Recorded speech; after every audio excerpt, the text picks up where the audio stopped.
Thank you so much for talking to us. Let me ask you one more question.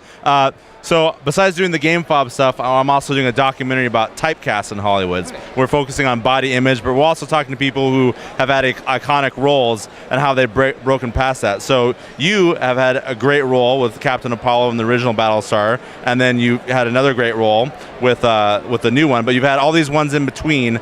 How has that helped and hindered your success, and did you break past the typecast? Did you embrace it? Yeah, people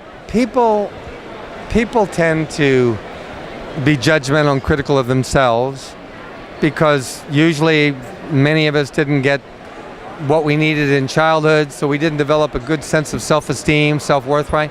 So we tend to be very judgmental and critical of ourselves, so therefore we tend to project that onto other people, and we're critical and judgmental of other people. Right. So we're always tending to, sometimes unconsciously, sometimes consciously, we get competitive. We put people in categories, trying to make ourselves feel better by saying, well, they do that, but they're not really good at this, or look what they do, I don't like that, and then they try to put themselves up.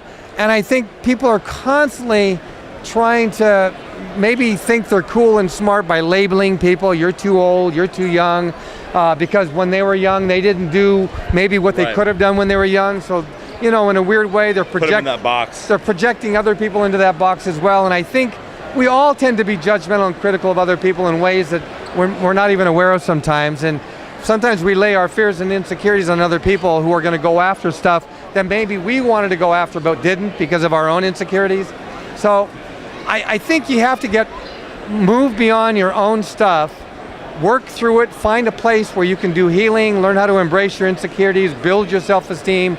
Don't run away from it, because if you do, you're just going to end up self-medicating like 90% of the public. But the key is to actually stop running, face yourself, get to know who you are, and then become what I call business-oriented, meaning we all are in the business of life. Nice. I don't care what you do, we're all in the business of translating who we are into the marketplace, finding what it is that you do well, your talent, your service, your product, what it is that you have to offer to the world, and finding a way to build a relationship to the world where there's an exchange, where you give and you receive. Some of it obviously can be received in terms of maybe product services or something that somebody wants to do for you, or money. But it's that building that bridge into the marketplace that builds your success in the world. And we all have to find out what that is and how to work that. But too many people, I hate to say it, in our school system, learn how to be worker bees instead of actually feeling empowered to go out there and be proactive in helping to shape and co-create a business marketplace that fits you.